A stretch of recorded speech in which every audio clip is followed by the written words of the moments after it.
Mastering how in English. Ask and answer like a pro.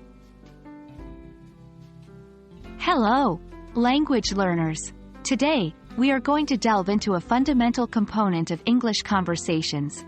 The question word, how.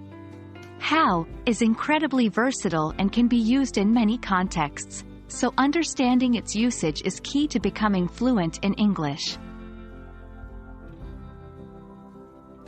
First things first, let's define how.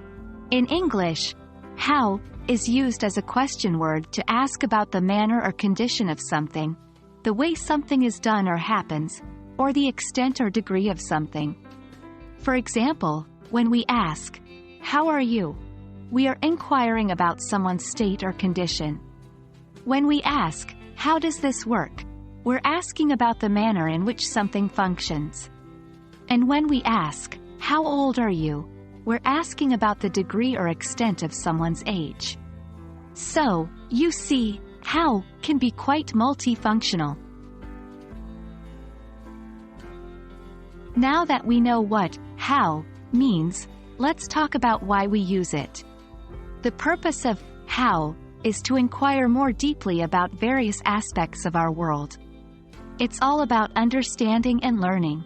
Whether we're trying to understand someone's feelings or learn the correct way to perform an action, how helps us gather this information. For example, "How are you doing?"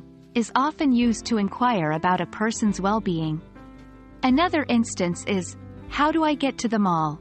which is a way of asking for directions. Using how correctly can significantly improve your conversational English skills.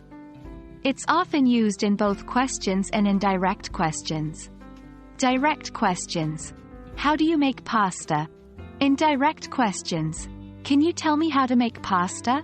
Remember that in indirect questions, the word order is subject plus verb. Unlike direct questions, which are usually structured as how plus auxiliary verb plus subject plus main verb. Well, that wraps up our exploration of how in English. We've defined how, discussed its purpose, and explored its usage in both direct and indirect questions. Understanding and using this question word correctly is a big step toward mastering English conversation.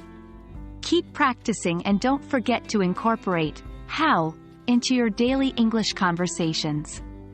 Stay curious and keep asking how to continue improving your English skills. Happy learning, and we'll see you in our next video.